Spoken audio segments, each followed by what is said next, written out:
បាទសូមជំរាបកាយគោរពនិងជំរាបសួរទៅដល់មិត្តអ្នកសិក្សាភាសាអង់គ្លេសទាំងអស់បាទនៅក្នុងថ្ងៃនេះដែរខ្ញុំនឹងចែករំលែកមិត្តអ្នកសិក្សាទាំងអស់គ្នានៅពាក្យមួយដែលទៅសេដូចគ្នាប៉ុន្តែយើងអានខុសគ្នាវិញហើយអត្ថន័យគឺវាអាចស្តៀងគ្នាដែរណាបាទ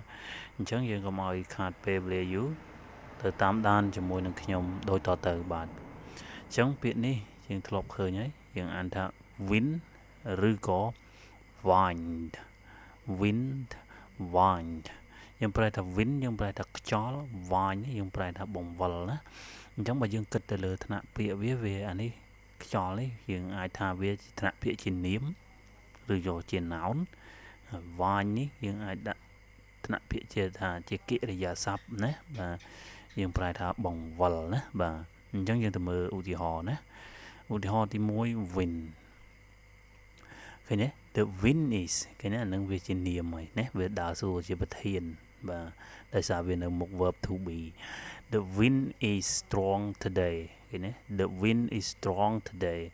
វាន័យថាខ្យល់ថ្ងៃហ្នឹងខ្លាំងណាខ្យល់ថ្ងៃហ្នឹងបក់ខ្លាំងណាថ្ងៃហ្នឹងខ្យល់ខ្លាំងមែនតើណាខ្យល់ខ្លាំងណាថ្ងៃនេះណាបាទអញ្ចឹងនៅក្នុងភាសាអង់គ្លេសយើងបកប្រែធ្វើម៉េចឲ្យតែវាស្តៀងនឹងអត្ថន័យភាសាអង់គ្លេសហើយភាសាខ្មែរយើងបញ្ចេញបញ្ចូលធ្វើម៉េចឲ្យតែវាមានន័យអាចស្ដាប់បានណា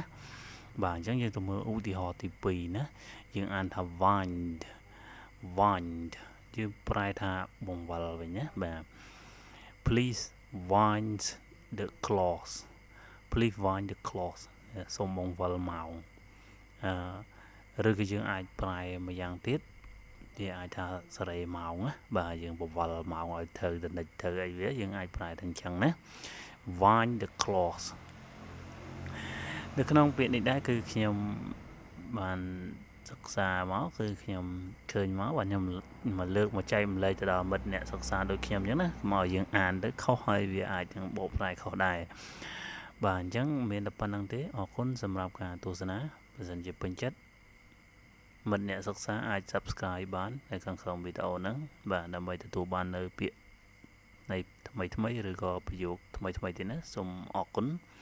សូមជម្រាបលា